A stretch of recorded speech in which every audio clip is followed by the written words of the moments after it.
નવી આવતી નથી અને જૂની જતી નથી. ઈ હાચું હો તારું. એ બધાને એમ જ હોય. ગઈકાલે મેં મારી પત્નીને ફોન કર્યો કે તેને પિયર ગયા 10 દિવસ થઈ ગયા. તું તો મને યાદ જ નથી કરતી. મારી પત્ની કહે હોતું હશે કાંઈ. તમે તો મને ચારે બાજુ દેખાવ છો. તુવેરની દાળમાં, ચોખાના દાણામાં અને ઘઉંના લોટમાં. સાલું મને તો આંચકો લાગ્યો કે હું એનો ધણી છું કે ધનેડું.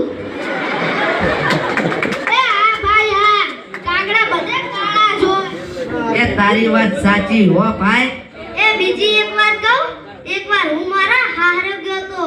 સાસુમાએ 8 દિવસ સુધી પાલકની ભાજી જ ખવડાવી અને 9મા દિવસે પૂછ્યું કે સભાઈ રાજ શું બનાવું.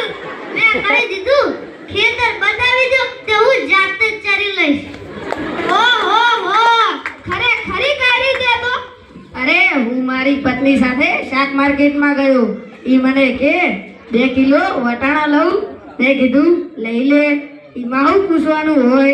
તો ઈ મને કે પૂછવું તો પડે ને, વટાણા ફોલવાના તો તમારે જ છે ને.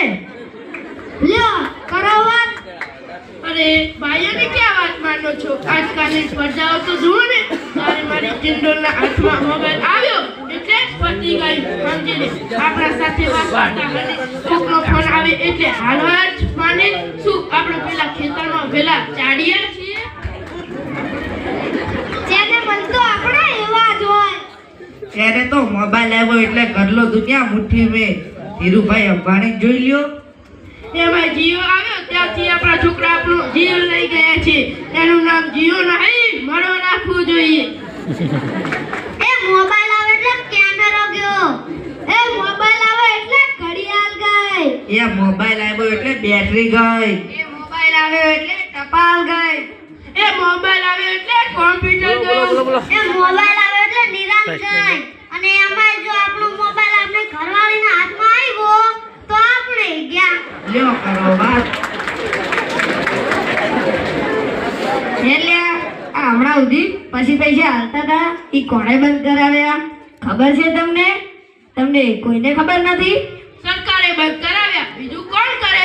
ઈ નહીં, ઈ પછી પૈસા એટલે કે પાવલી. ઈ પાવલીયા જીઓ વાળા મુકેશ અંબાણીએ બંધ કરાવી. એ કેવી રીતે?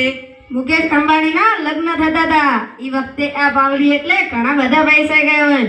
ગોર મહારાજ ઘડીએ ને ઘડીએ કીધા કરે પાણીની ચમચી ભરો ને કે